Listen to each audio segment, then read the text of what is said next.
Regla 2. Sonría. Una manera sencilla de causar una buena primera impresión. En una comida en Nueva York, uno de los invitados, una mujer que acababa de heredar dinero, ansiaba causar una impresión agradable en todos. Había despilfarrado una fortuna en pieles, diamantes y perlas.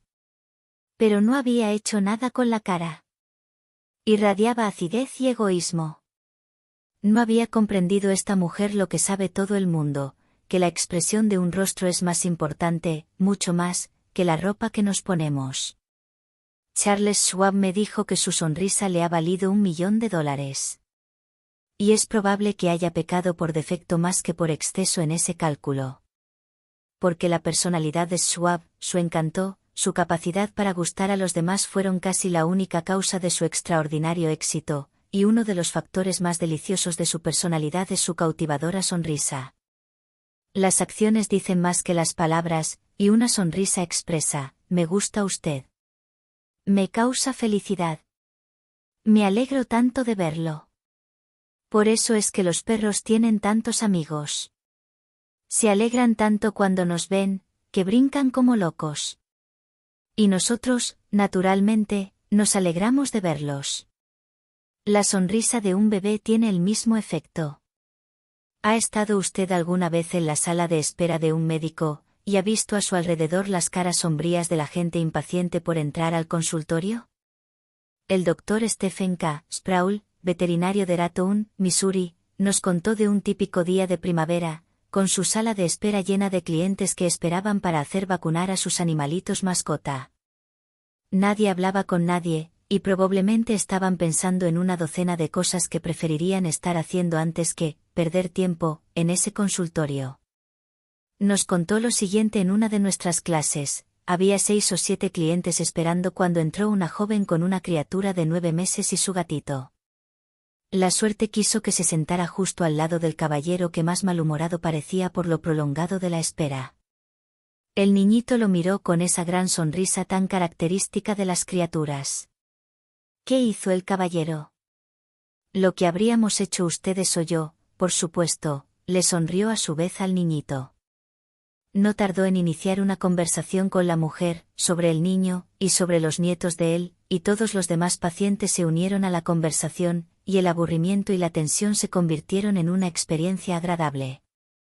¿Una sonrisa poco sincera? No a nadie engañaremos.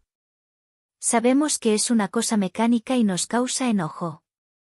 Hablo de una verdadera sonrisa, que alegre el corazón, que venga de adentro, que valga buen precio en el mercado. El profesor James V. M. C. Connell, psicólogo de la Universidad de Michigan, expresó sus sentimientos sobre una sonrisa. La gente que sonríe, dijo, tiende a trabajar, enseñar y vender con más eficacia, y a criar hijos más felices. En una sonrisa hay mucha más información que en un gesto adusto. Es por eso que en la enseñanza es mucho más eficaz el estímulo que el castigo. El jefe de personal de una gran tienda de Nueva York me confiaba que prefería emplear a una vendedora sin instrucción, siempre que poseyera una hermosa sonrisa, que a un doctor en filosofía con cara de pocos amigos. El efecto de una sonrisa es poderoso, aun cuando no se la ve. Las compañías de teléfono de los EU tienen un programa llamado Poder Telefónico, que se le ofrece a compañías que usan el teléfono para vender sus servicios o productos. En este programa sugieren que uno sonría cuando habla por teléfono. Su sonrisa es transmitida, por la voz, al interlocutor. Robert Cryer, gerente del departamento de computación de una compañía de Cincinnati, Ohio, contó cómo había logrado conseguir la persona justa para un puesto difícil. Trataba desesperadamente de encontrar un licenciado en computación para mi departamento. Al fin localicé a un joven con los antecedentes ideales, que estaba a punto de graduarse en la Universidad de Purdue. Después de varias conversaciones telefónicas me enteré de que tenía diversas ofertas de otras compañías, muchas de ellas más grandes y más conocidas que la mía. Me encantó oír que había aceptado mi oferta. Cuando ya estaba trabajando, le pregunté por qué nos había preferido a los otros. Quedó un momento en silencio, y después me dijo, creo que fue porque los ejecutivos de las otras compañías hablaban por teléfono de un modo frío, que me hacía sentir como si yo fuera una transacción comercial más para ellos. Su voz en cambio sonaba como si usted se alegrara de oírme, como si realmente quisiera que yo fuera parte de su organización. Puedo asegurarles que hasta el día de hoy sigo respondiendo al teléfono con una sonrisa. El presidente del directorio de una de las mayores industrias del caucho de los Estados Unidos me dijo que, según sus observaciones, rara vez triunfa una persona en cualquier cosa a menos que le divierta hacerla. Este jefe industrial no tiene mucha fe en el viejo adagio de que solamente el trabajo nos da la llave para la puerta de nuestros deseos. He conocido personas, agregó, que triunfaron porque disfrutaron efectuando sus trabajos. Después vi a las mismas personas cuando se dedicaban a lo mismo como a una tarea. Se aburrían. Perdieron así todo interés en la tarea y fracasaron. Tiene usted que disfrutar cuando se encuentra con la gente, si espera que los demás lo pasen bien cuando se encuentran con usted. He pedido a miles de gente de negocios que sonrían a toda hora del día, durante una semana, y que vuelvan después a informar a la clase sobre los resultados obtenidos. Veamos cómo ha resultado esto. Aquí tenemos una carta de William B. Steinhardt, miembro de la Bolsa de Valores de Nueva York. No es un caso aislado. Por cierto que es típico de centenares de otros casos. Hace 18 años que me casé, escribe el Sr. Steinhardt, y en todo ese lapso pocas veces he sonreído a mi mujer, o le he dicho 2 docenas de palabras desde el momento de levantarme hasta la hora de ir a trabajar. Yo era uno de los hombres más antipáticos que jamás ha habido en la ciudad. Desde que me pidió usted que diera un informe oral a la clase sobre mi experiencia con la sonrisa, pensé que debía hacer la prueba durante una semana. A la mañana siguiente, cuando me peinaba, me miré el seco semblante en el espejo y me dije, hoy vas a quitarte el ceño de esa cara de vinagre. Vas a sonreír. Y ahora mismo vas a empezar. Así me dije, y cuando me senté a tomar el desayuno saludé a mi esposa con un buen día, querida, y una sonrisa. Ya me advirtió usted que seguramente mi mujer se sorprendería. Bien. Eso fue poco. Quedó atónita. Le dije que en el futuro mi sonrisa iba a ser de todos los días, y ya hace 2 meses que la mantengo todas las mañanas. Este cambio de actitud en mí ha producido en nuestro hogar más felicidad en estos 2 meses que durante todo el año anterior. Ahora, al ir a mi oficina, saludo al ascensorista de la casa de departamentos en que vivo con un buen día y una sonrisa. Saludo al portero con una sonrisa. Saludo al cajero del subterráneo cuando le pido cambio. Y en el recinto de la bolsa sonrío a muchos hombres que jamás me habían visto sonreír. Bien pronto advertí que todos me respondían con sonrisas.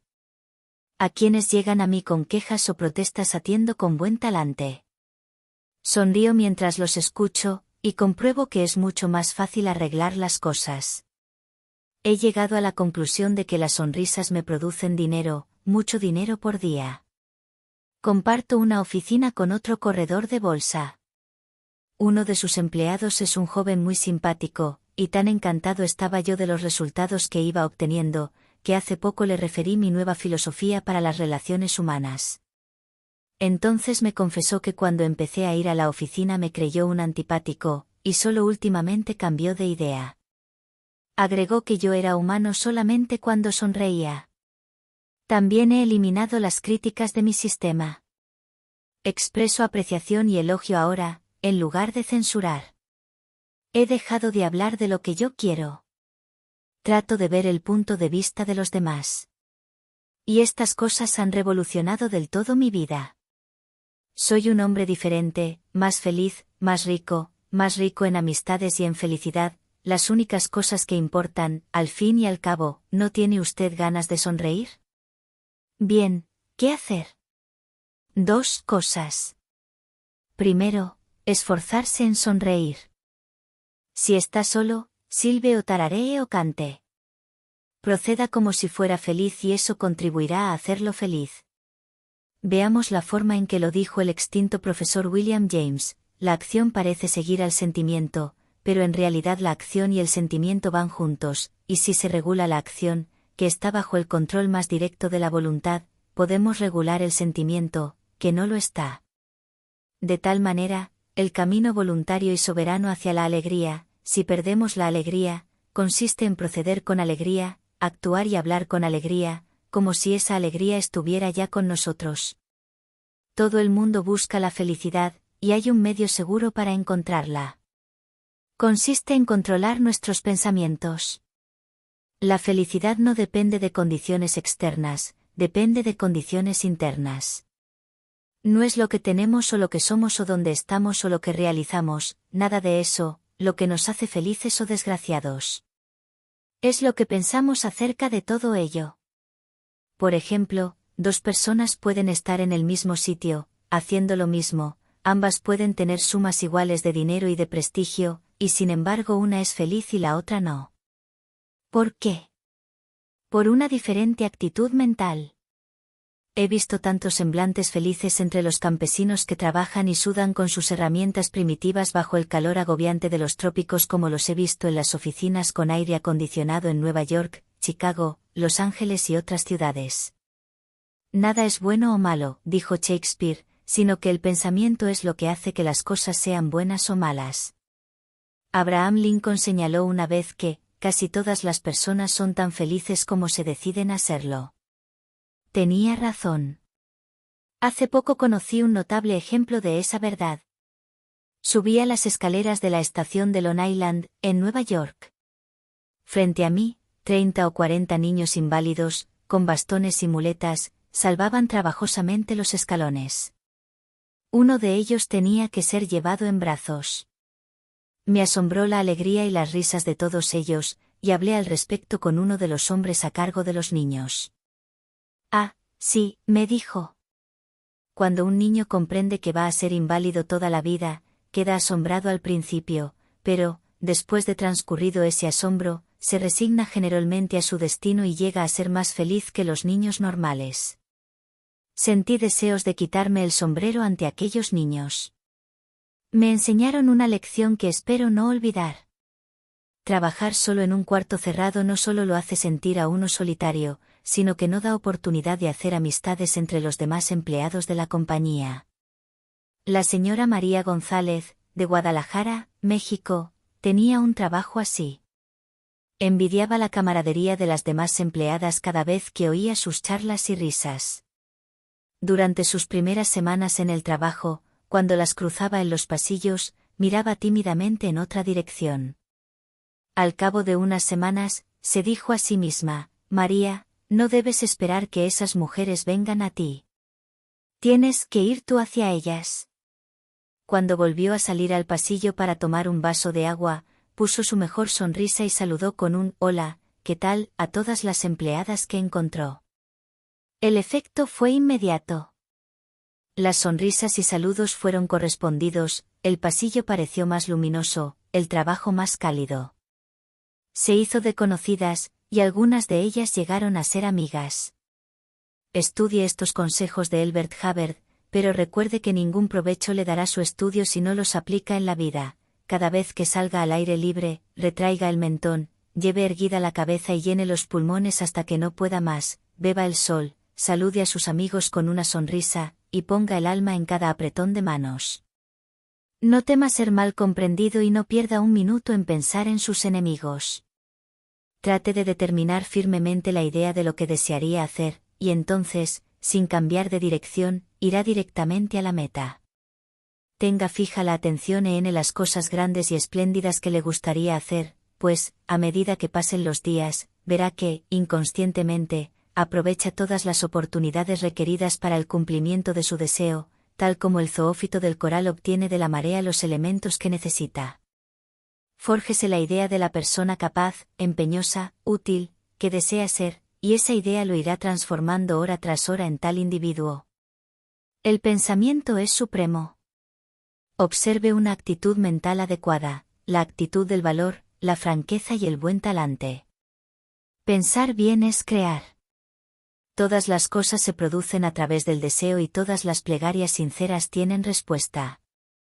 Llegamos a identificarnos con aquello en que se fijan nuestros corazones. Lleve, pues, retraído el mentón y erguida la cabeza, todos somos dioses en estado de crisálida. Los chinos eran hombres sabios, sabios en las cosas de este mundo, y tenían un proverbio que usted y yo deberíamos recortar y pegar en el tafilete del sombrero. Dice más o menos así: el hombre cuya cara no sonríe no debe abrir una tienda. Su sonrisa es una mensajera de bondad. Su sonrisa ilumina la vida de aquellos que la ven. A pesar de haber visto docenas de personas fruncir el entrecejo, de mal humor o apáticas, su sonrisa sigue siendo como el sol que rompe a través de las nubes. Especialmente cuando alguien se encuentra bajo la presión del patrón, los clientes o maestros, de sus padres o de sus hijos, una sonrisa puede ayudar a comprender que no todo es en vano, que aún hay alegría en el mundo. Unos años atrás, un gran almacén de la ciudad de Nueva York, reconociendo la presión de trabajo durante la temporada de Navidad por la que pasaban sus empleados, decidió exponer esta filosofía casera en su publicidad a los clientes. El valor de la sonrisa. No cuesta nada, pero crea mucho. Enriquece a quienes reciben, sin empobrecer a quienes dan. Ocurre en un abrir y cerrar de ojos, y su recuerdo dura a veces para siempre. Nadie es tan rico que pueda pasarse sin ella, y nadie tan pobre que no pueda enriquecer por sus beneficios. Crea la felicidad en el hogar, alienta la buena voluntad en los negocios y es la contraseña de los amigos. Es descanso para los fatigados, luz para los decepcionados, sol para los tristes, y el mejor antídoto contra las preocupaciones. Pero no puede ser comprada, pedida, prestada o robada, porque es algo que no rinde beneficio a nadie a menos que sea brindada espontánea y gratuitamente. ¿Y si en la extraordinaria afluencia de último momento de las compras de Navidad alguno de nuestros vendedores está demasiado cansado para darle una sonrisa, podemos pedirle que nos deje usted una sonrisa suya? Porque nadie necesita tanto una sonrisa como aquel a quien no le queda ninguna que dar. Regla 3. Recuerde que para toda persona, su nombre es el sonido más dulce e importante en cualquier idioma. Si no hace usted esto, va a pasarlo mal. Allá por 1898, en Rockland County, Nueva York, ocurrió un hecho trágico. Había muerto un niño, y ese día los vecinos se preparaban para ir a los funerales. Jim Farley fue al establo para enganchar su caballo en el coche. El suelo estaba cubierto de nieve, el aire era frío, no se ejercitaba al caballo desde hacía días, y cuando se lo llevaba al abrevadero se encabritó juguetonamente, tiró un par de coces al aire, y mató a Jim Farley. La aldehuela de Stony Point tuvo, pues, aquella semana, 2 funerales en lugar de 1. Jim Farley dejó en el mundo a su viuda y 3 hijos, y unos centenares de dólares de seguro. Su hijo mayor, Jim, tenía entonces 10 años, y fue a trabajar en un horno de ladrillos, a acarrear arena y volcarla en los moldes, y dar vuelta los ladrillos para secarlos al sol. Este niño Jim no tuvo jamás oportunidad de educarse. Pero con su humor de irlandés poseía especial talante para gustar a la gente, de modo que entró en la política y al pasar los años logró una pasmosa capacidad para recordar nombres ajenos. Jamás asistió a una escuela secundaria, pero antes de cumplir los 46 años de edad 4 universidades le habían acordado grados honorarios, había asumido la presidencia del Comité Nacional del Partido Demócrata, el cargo de director general de Correos de los Estados Unidos. Yo entrevisté una vez a Jim Farley, y le pedí el secreto de sus triunfos. Trabajar mucho, me dijo, y le contesté, no haga bromas. Entonces me preguntó cuál era, a mi juicio, la razón de sus triunfos. Entiendo, respondí, que recuerda usted el nombre de pila de 10.000 personas. No. Se equivoca usted, repuso Farley. Recuerdo el nombre de pila de 50.000 personas. Es preciso tener presente esto. Tal habilidad ayudó al señor Farley a llevar a Franklin D. Roosevelt a la Casa Blanca. Durante los años en que Jim Farley trabajaba como vendedor viajero y durante los años en que ocupó un cargo municipal en Stony Point, perfeccionó un sistema para recordar nombres. Al principio era muy sencillo. Cada vez que conocía a una persona averiguaba su nombre completo, su familia, sus ocupaciones, y el matiz de sus opiniones políticas. Tenía todos estos hechos en la memoria, y cuando volvía a encontrarse con el mismo hombre, aunque fuera al cabo de un año, podía darle una palmada en la espalda, preguntarle por su esposa e hijos, y por las plantas de su jardín. No extraña, pues, que consiguiera muchos partidarios.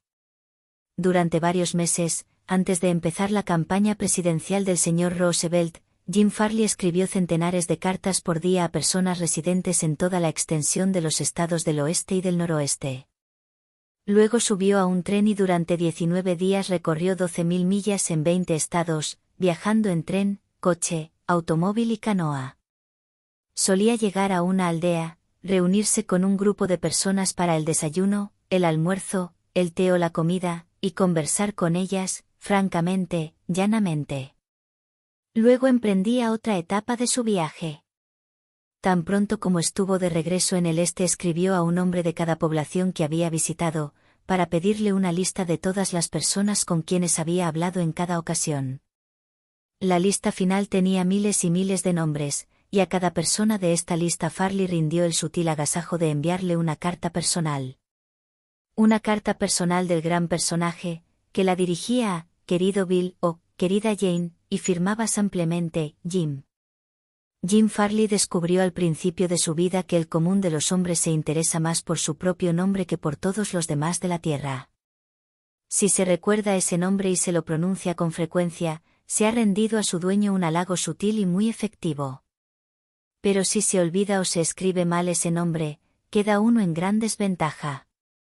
Por ejemplo, yo organicé cierta vez en París un concurso de oratoria, y envié circulares a todos los norteamericanos que residían en la ciudad. Las dactilógrafas francesas, con poco conocimiento de inglés, escribieron los nombres, y, naturalmente, cometieron muchos errores. Un hombre, gerente de un gran banco norteamericano en París, me escribió una carta furiosa porque su nombre estaba mal escrito. A veces es difícil recordar un nombre, en especial si es extranjero y difícil. Hay personas que en lugar de tomarse el trabajo de intentar aprenderlo, deciden ignorarlo, o llaman a esa persona por un apodo más fácil. Sid Levy visitaba a un cliente cuyo nombre era Nicodemus Papadoulos. Todos lo llamaban Nick. Levy nos contó: hice el esfuerzo especial de aprender el nombre, y pronunciarlo varias veces a solas, antes de ir a verlo. Cuando lo saludé llamándolo por su nombre completo, «Buenas tardes, señor Nicodemus Papadoulos», el hombre quedó asombrado. Durante lo que parecieron varios minutos no me respondió nada. Por último, con lágrimas corriéndole por las mejillas, me dijo: «Señor Levy, en los 15 años que llevo viviendo en este país, nadie había hecho nunca el esfuerzo de llamarme por mi nombre completo». ¿Cuál fue la razón del triunfo de Andrew Carnegie? Se le llamaba el rey del acero, pero poco era lo que sabía de la fabricación del acero. A sus órdenes trabajaban centenares de personas que conocían de ese tema mucho más que él. Pero sabía cómo manejar a las personas, y esto fue lo que lo enriqueció. Al comenzar su vida demostró sus dones para la organización, su genio como dirigente. Cuando tenía 10 años ya había descubierto la asombrosa importancia que atribuye la gente a sus propios nombres. Y utilizó ese descubrimiento para obtener cooperación. Por ejemplo, de niño, allá en Escocia, cazó una coneja. Bien pronto tuvo toda una cría de conejitos, y nada con qué alimentarlos. Pero se le ocurrió una idea brillante. Dijo a los niños de la vecindad que si le llevaban trébol y hierbas para alimentar a los conejos bautizaría a los animalitos en honor de quienes cooperaban. El plan rindió mágicos resultados, y Carnegie jamás lo olvidó. Años después ganó millones aplicando la misma psicología a los negocios. Por ejemplo, quería vender rieles de acero al ferrocarril de Pensilvania. Edgar Thomson era entonces presidente de ese ferrocarril. Y Andrew Carnegie construyó en Pittsburgh una enorme planta de altos hornos a la que puso el nombre de Edgar Thomson Trabajos de Acero. No es difícil adivinar a quién se hizo el pedido cuando el ferrocarril de Pensilvania necesitó rieles de acero. Cuando Carnegie y George Pullman trabajaban por lograr la supremacía en la venta de vagones dormitorios, el rey del acero volvió a recordar la lección de los conejos. La empresa central de transportación en la cual dominaba Andrew Carnegie, luchaba contra la compañía en que dominaba Pullman. Las dos empresas pugnaban por proveer de vagones dormitorios al ferrocarril Unión Pacífico, rebajaban los precios, y destruían toda probabilidad de beneficio para la firma que obtuviera el negocio. Carnegie y Pullman habían ido a Nueva York para ver, cada uno por su cuenta, al directorio del ferrocarril. Una noche se encontraron en el Hotel St. Nicholas y Carnegie dijo: «Buenas noches, señor Pullman. ¿No le parece que estamos procediendo como un par de tontos?» «¿Por qué?» Entonces Carnegie expresó las ideas que tenía, una fusión de las dos empresas. Habló con enorme optimismo de las ventajas mutuas que se desprenderían de la cooperación, en lugar de la pugna, entre los dos intereses. Pullman escuchó atentamente, pero no quedó del todo convencido. Por fin preguntó: «¿Qué nombre tendría la nueva firma?»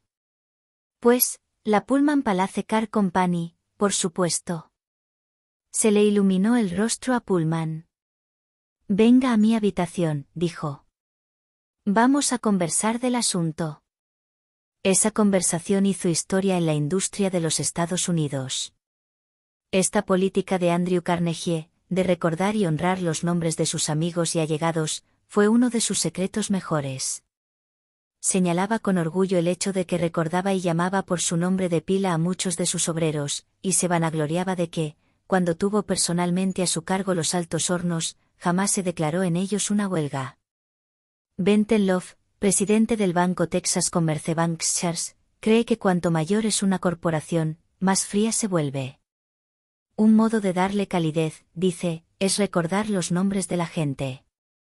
El ejecutivo que me dice que no puede recordar nombres, me está diciendo que no puede recordar una parte importante de su trabajo, y está operando sobre arenas movedizas. Karen Kirch, de Ranchos Palos Verdes, California. Asistente de vuelo de la TUE, se hizo la costumbre de aprender la mayor cantidad posible de nombres de los pasajeros a los que debía atender, y usar esos nombres al servirles. Esto dio por resultado muchas felicitaciones a su servicio, tanto a ella como a su aerolínea. Un pasajero escribió: «Desde hace un tiempo no usaba la TUE para mis viajes, pero en adelante no pienso viajar por otra compañía. Me han hecho sentir que son una compañía muy personalizada, y eso es importante para mí». Las personas sienten tanto orgullo por sus apellidos, que tratan de perpetuarlos a cualquier costa. Hasta el viejo P.T. Barnum, tan mundano, tan rudo, decepcionado porque no tenía hijos que conservaran su apellido, ofreció a su nieto, C.H. Seeley, $25,000 si se agregaba el nombre de Barnum. Durante siglos los nobles y magnates mantuvieron a artistas, músicos y escritores, con tal que éstos les dedicaran sus creaciones. Bibliotecas y museos deben sus más ricas colecciones a personas que no pueden allanarse a pensar que sus nombres desaparezcan del recuerdo de la humanidad. La Biblioteca Pública de Nueva York tiene colecciones Astor y Lenox. El Museo Metropolitano perpetúa los nombres de Benjamin Altman y J. P. Morgan. Y casi todas las iglesias se ven embellecidas por ventanales que conmemoran los nombres de los donantes.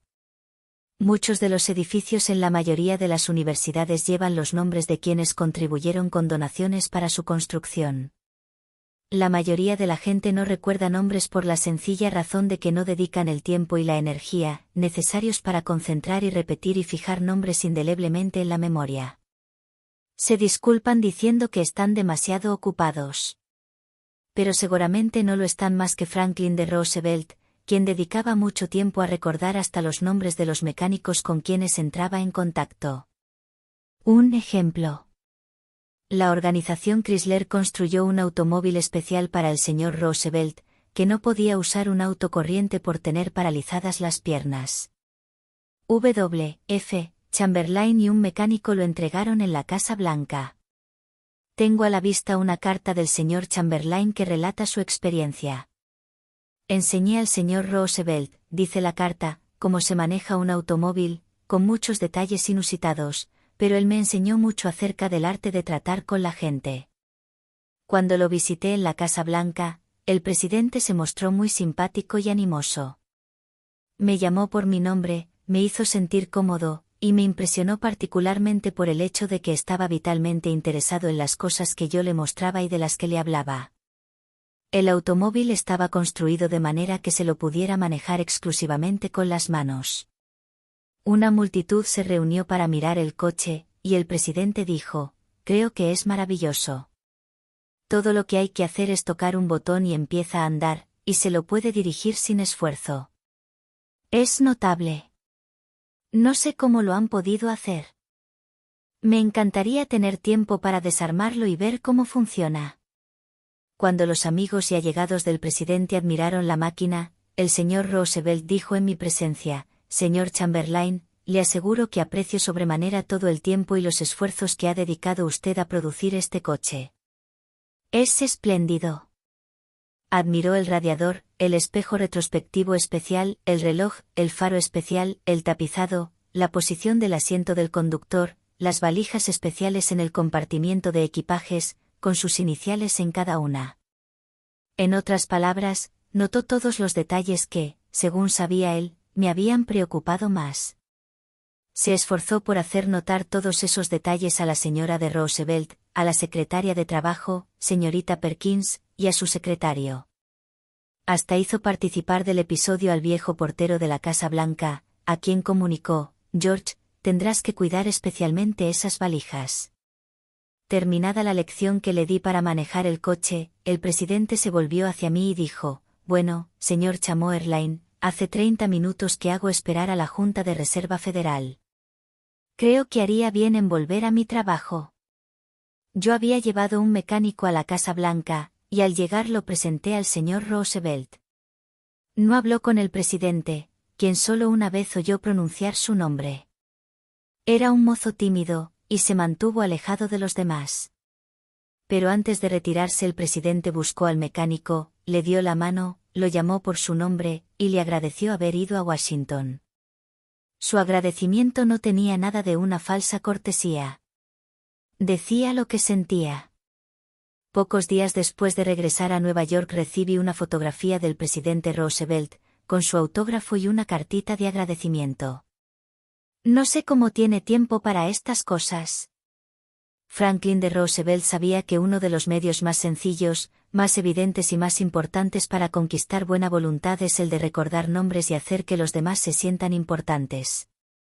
Pero, ¿cuántos de nosotros hacemos lo mismo? Cuando nos presentan a un extraño, conversamos con él unos minutos y generalmente no recordamos ya su nombre cuando nos despedimos. Una de las primeras lecciones que aprende un político es esta: recordar el nombre de un elector es cualidad de estadista. Olvidarlo equivale a ir al olvido político.